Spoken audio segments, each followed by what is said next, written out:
Hey guys, what's up? It's the Culture Detective here, investigating your favorite TV shows, and today I'm going to do a TV review on Lost, the final season, or season 6. So I finally finished the entire Lost. Wow, it took me a long time because I didn't binge watch the whole thing. Like, I watched season 1, I think 5 years ago, and I just waited a long time between watching seasons 1 and 2 and 3, and 3 and 4. I just wait a long time between seasons. But finally, at long last, I have finished the entire series, and it's interesting, and there's a lot to talk about. Lost has got to be one of the most complicated and most talked about TV shows of all times, and Lost's final season is also extremely controversial, and this review is going to be long, but I'm going to try my best to sort of not talk as much, and maybe soon, sometime in the future, write a script for a video essay or something, because again, there's too much to talk about. I can only talk so much in one day before I lose my voice. But Lost is the kind of TV show that could be talked about for so long you lose your voice. Lost started in the year 2005, I think, and seasons 1, 2, 3, and 4 are incredibly enjoyable.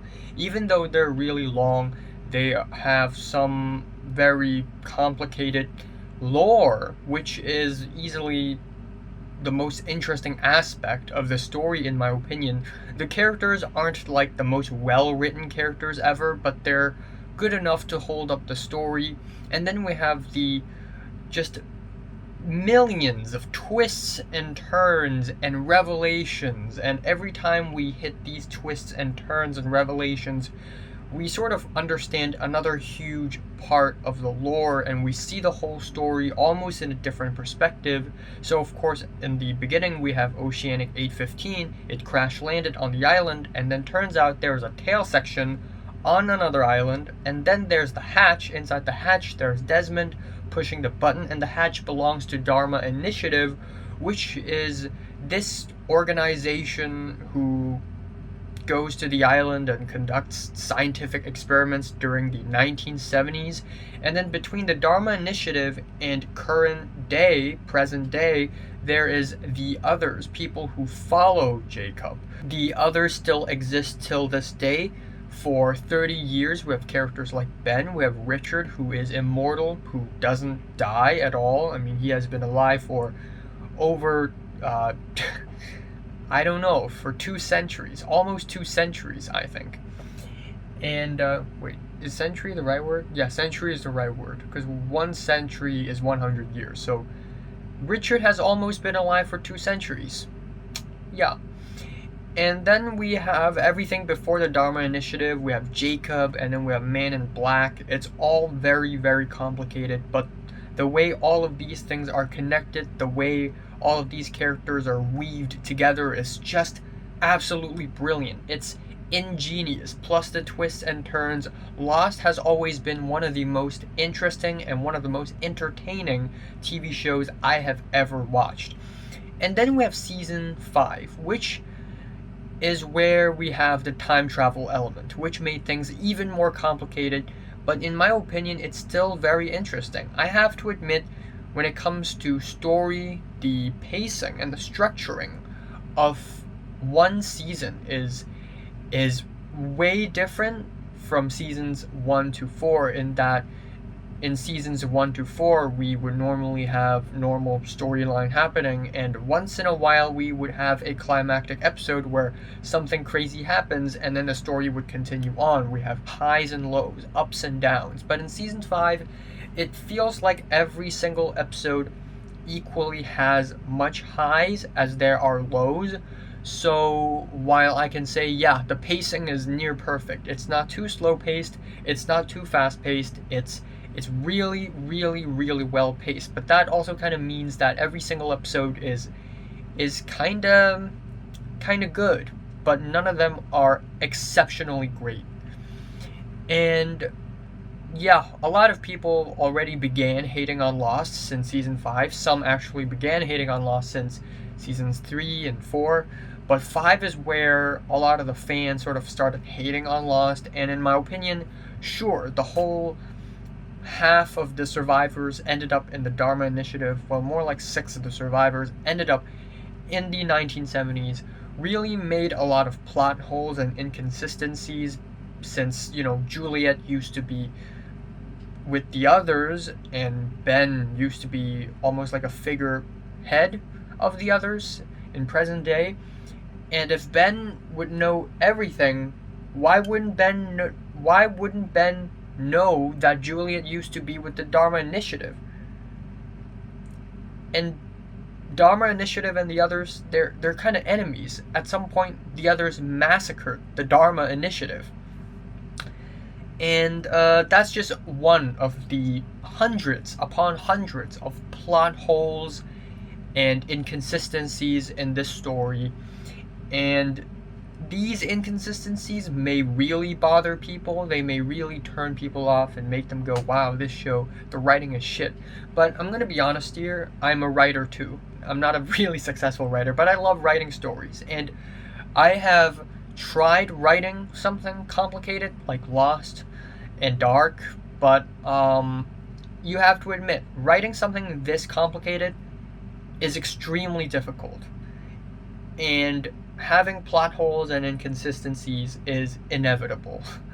It's just so goddamn difficult to write something this complicated, especially for Lost, with all the time travel and different groups of people, this and that, the smoke monster, the polar bear, and the things off the island. For some time, 6 people actually left the island, and then they had to come back again. It's whack, it's crazy, and very controversial, I have to admit. So now, anyways, we have season 6, and it's more controversial than all the previous seasons. And I think one of the a few people in the internet summed it up quite brilliantly, and that is, season 6 is great emotionally, but pretty bad logically or intellectually, because again, there are just so many plot holes and so many inconsistencies and so many unanswered questions, the story doesn't even hold up. But if you ignore that, if you just try to sit back, or not sit back, but if you try to go into this TV show without much of an expectation, but more about the experience, more about the art itself, you would actually be satisfied. And I'm just going to go ahead and declare myself right here. Now, I have to admit that, intellectually speaking, this season of Lost is very inconsistent and has a lot of moments that just make me scratch my head. Like, that doesn't have to happen. You're only making it happen because it's dramatic, but at the same time, it's dramatic and it worked. It's emotional. It brought out the emotions. It pushed the story forward. Thus, emotionally and spiritually, I actually enjoyed this season. Now, I didn't enjoy every single episode. There are episodes here that are not really that eventful, even though every single episode here is eventful, much like season 5, where almost every single episode has as much ups as it has downs. It's just paced so equally. Like, the story just goes forward so equally every single episode, and it's incredibly well paced. There is not a single boring episode, but some episodes are just maybe not as interesting as others. But the way the story develops is still very interesting. There are twists and turns that you would only be able to find in a TV show like Lost. I would call these twists Lost-esque or Lost-ish, because I can't find any other TV shows who would pull off things like this and get away with it other than Lost. But it does get away with it because of its context of how this island is magical, they're not even sure if they're dead, and it's also complicated. Twists like this, you actually kind of enjoy them a little better. Like, we have the first few episodes with the temple scenes, and suddenly realizing that there's a hidden temple in the middle of the jungle on the island is actually incredibly interesting. The whole trying to revive Saeed or heal Saeed in the pool, but then it didn't work, but then it kind of worked, but then maybe it didn't work, and then it's like the others are trying to save him, but then at the same time they're trying to poison him, and you don't understand why as a viewer. I really, really enjoyed that. I mean, yeah, it's beating around the bush. It's I won't say redundant, but in the grand scheme of things, if you look at the full picture, all of this back and forth, oh, maybe Saeed is good. Oh wait, maybe Saeed's bad. Oh wait, maybe Saeed's alive. Oh wait, maybe Saeed's dead. This whole back and forth, it actually makes the story so much more interesting, so much more captivating for me, as someone who tries so hard to figure out what's going on. But yeah, essentially this season can be summed up with one sentence, and that is the Man in Black versus Jacob. The Man in Black versus Jacob. Jacob is the good guy, Man in Black is the bad guy. Except I wouldn't really put it this way, so I'm going to talk a little bit about that later. But yeah, this whole dynamic has been the backbone of this season, so when it comes to plot, it doesn't really just go wherever. It does follow this Man in Black versus Jacob narrative, and it follows that until the very end. And it's consistent in that way, it never went anywhere. But sometimes it does, and that's when Charles Whitmore showed up. Charles Whitmore, father of Penny. Penny is the wife of Desmond Hume, and Charles Whitmore is also the father of what's the guy's name? Daniel.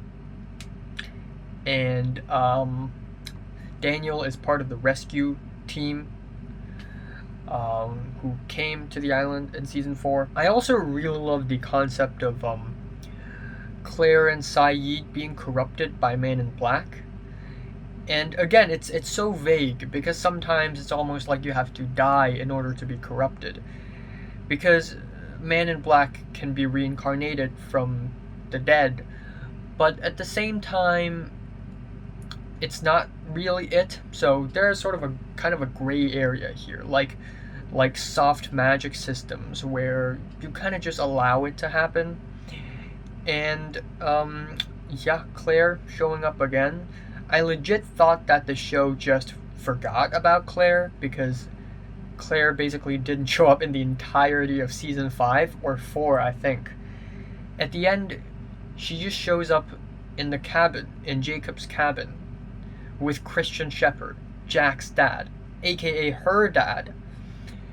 And then that's it for her, but she shows up and she sort of comes back. This also reminds me of another plot inconsistency, one of the bigger ones in the story, and that is people can't give birth to children on this island. And apparently Claire is the first person who did it successfully.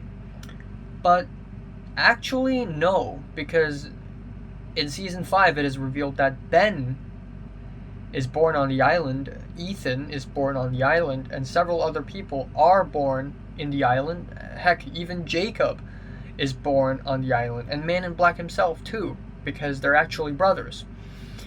But apparently at some point Juliet said that babies can't be born on the island.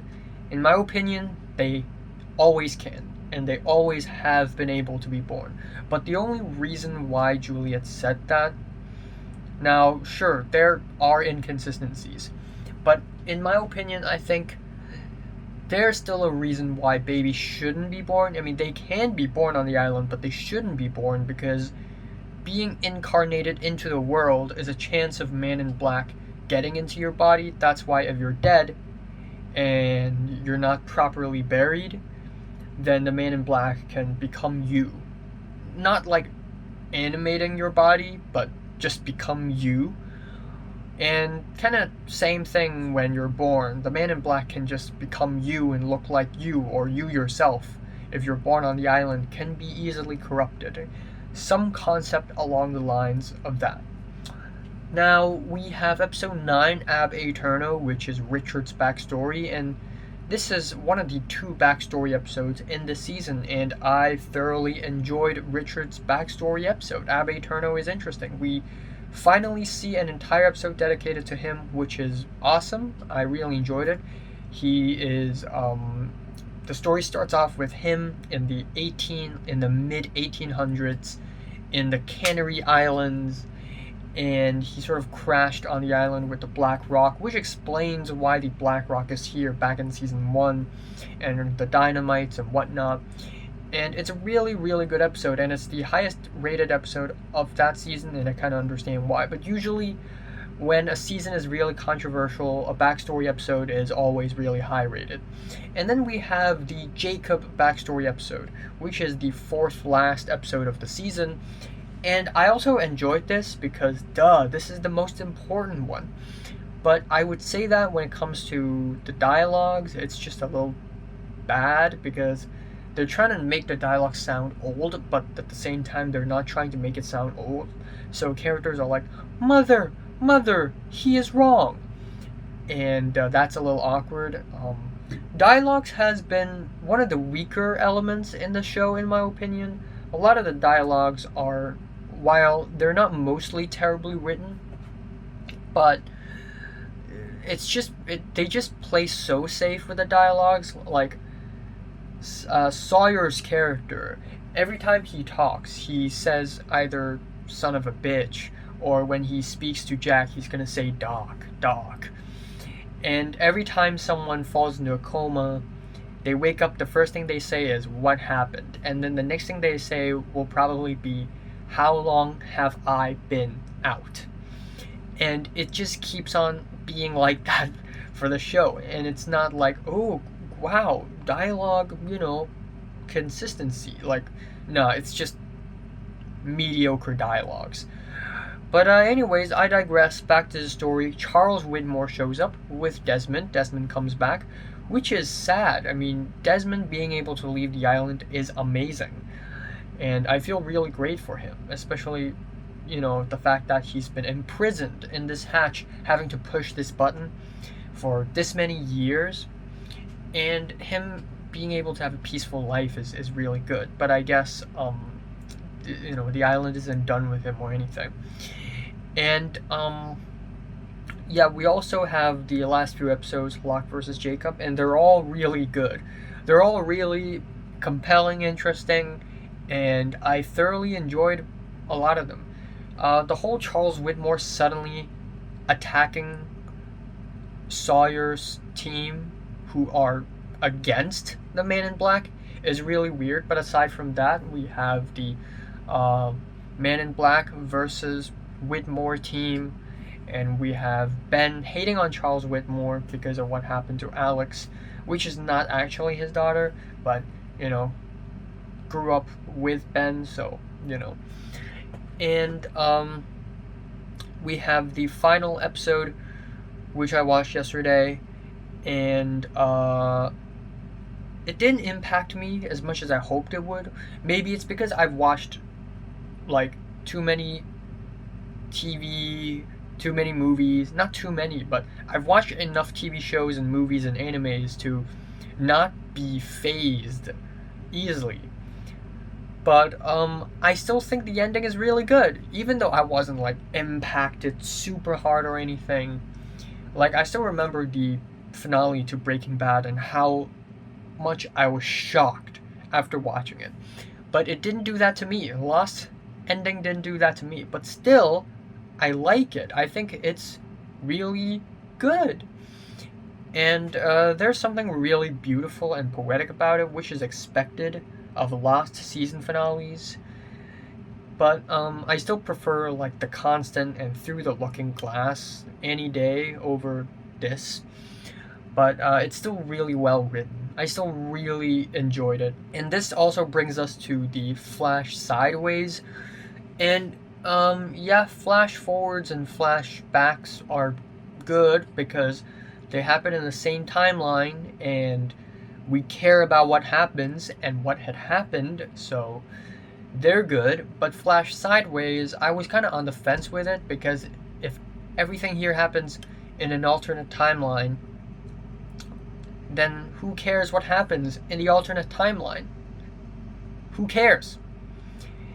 And it kind of gets interesting when Desmond is involved, and Desmond's like, oh, I felt it, I started to realize that we were all back on the island in a different timeline, and Desmond tries to bring everyone back together.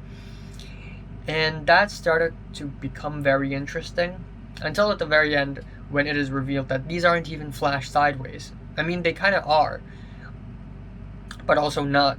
Sideways wouldn't be the right word. And I'm also going to talk about that for a little bit. But I guess before I get into spoilers, I'm going to say that the ending is not as impactful, but it's still really good. The way the story develops and moves forward is still very interesting. And I'm not going to say well written, but from a spiritual and emotional standpoint, it's earned. It's well earned. There are lots of logical inconsistencies, plot holes, unanswered questions, and there are characters who I don't think serve that much of a purpose. But still, emotionally, I enjoyed it, and that's good enough. So I'm gonna get into spoilers now. Spoiler alert, if you haven't seen Lost. Okay, as for the ending, I legit thought one of the reasons why a lot of people hate the ending to Lost is because it just totally dumped everything, reverts the whole plot, ruins everything. None of the characters serve any purpose whatsoever, but the writers didn't do that. It's actually more normal than I thought it would be. And maybe another reason why people hate the ending is because it's anticlimactic, but that's not true. It's really climactic at the end. It's really friggin' climactic. There's action, there's tension, and it's crazy. It's really dramatic. So it's not anticlimactic. It didn't revert the whole plot. It didn't ruin the whole story with bullshit conveniencies like the Game of Thrones TV show ending, not the Song of Ice and Fire ending, because it hasn't ended. Also, turn on air conditioner. But this ending is actually pretty friggin' good. It's not perfect, but it's pretty friggin' good. As far as a TV show that's this long and this complicated, I think being able to wrap up the story like this at this point is actually pretty impressive. And also the episode of the candidates, a very sad episode where basically Sayid's Sun and Jin gets killed. And it's mind-boggling because Sayid could have just thrown the bomb, locked the door, and have it explode, and they will all be safe. And also, Sun and Jin. Jin could have survived, and he should have, because he still has a daughter. But they decided to die together, which is, if I was Jin, I would probably choose to die together with Sun, because living a life without your wife after only seeing her after 3 years is incredibly sad. But it's also really irresponsible because he has a daughter, But anyways, back to the ending, where pretty much the entire show is only skimmed down to a few characters. So Rose and Bernard is still there. They're cool. They're chilling. And we have Miles and Richard and Lapidus. He's alive, thank God. And Richard is also alive. When Man in Black threw Richard at the tree, I'm like, man, I swear if they just kill him right here. Like, that would be terrible, because then Richard's character wouldn't have served any purpose whatsoever. Like, even when it comes to Richard telling everyone that they have to blow up the plane, in fact, they kind of don't have to. But, Richard stayed alive at the end. And also Lapidus, because he technically didn't die. If his death isn't shown on screen, then chances are he's probably alive, and turns out he is. And then we have the Locke and Ben and Desmond and Jack and Kate and Sawyer and Hurley at the end with the big fight, and there's them descending Desmond into the light. And we previously don't know anything about the light, but a lot of people have speculated, oh, what's underneath the light is hell, and what's on top of the light is heaven. And by removing the stone in between the two, you're essentially letting hell be exposed, and that actually breaks the Man in Black, because it turns the Man in Black back into a human instead of a black smoke human amalgamation. And but if the black smoke leaves the island, he's still gonna wreak havoc and kill everyone. And it gets kind of complicated there, but it's still really emotionally strong and powerful. And then we have Jack versus Locke. There's a Superman punch moment, which is kind of cringe, but other than that, it's a good climax. But the real big climax is Jack sacrificing himself to save the island, and it's a really beautiful moment as well. And the way the whole show ended with Jack laying in the bamboos, looking at the sky, knowing that he's gonna die, and him seeing the plane fly away and him smiling is very beautiful. It's very powerful. And then the dog beside him, just damn, what a beautiful way to end off this series. And then we have the Flash Sideways, which is basically revealed to be a purgatory. And I don't know why, but a lot of people don't understand. Even though Christian Shepherd himself has already explained it pretty clearly, it's not that everyone died at the same time. I mean, everybody dies. In the story, everybody dies. I die. Whoever's watching this video will die at some point in the future. But this purgatory, it's timeless. Whenever you die, it doesn't matter. It doesn't matter.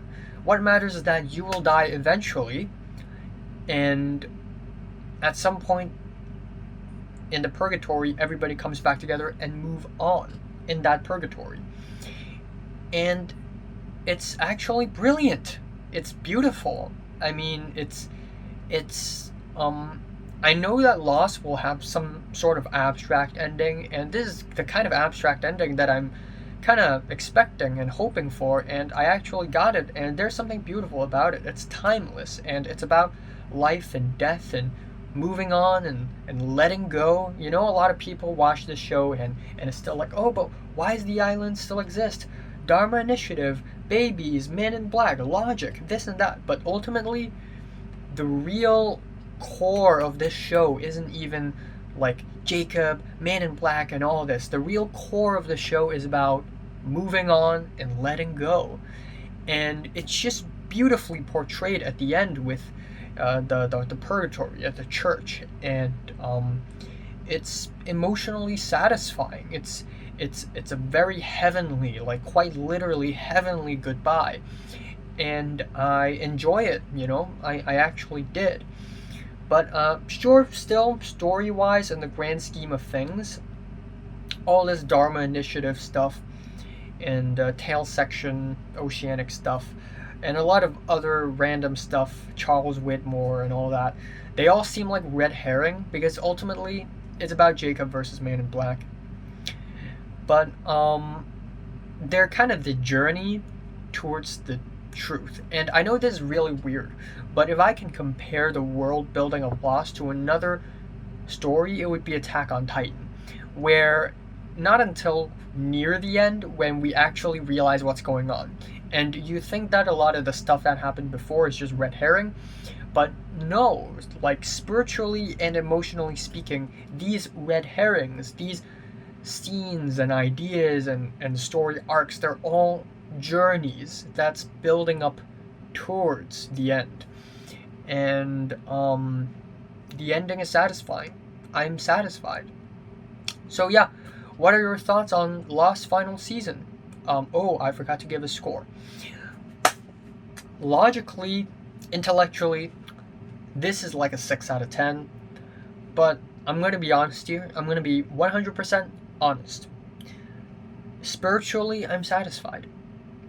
I got what I wanted. And it's really emotionally satisfying. So my enjoyment level is like an 8 out of 10. So 8 out of 10 it is. Hell, even strong 8 to a light 9. I don't know. But 8 out of 10 to be safe. So, have you watched Lost final season from 1 to 10? How much did you rate it? Like it, and subscribe if you want more. And thanks for watching.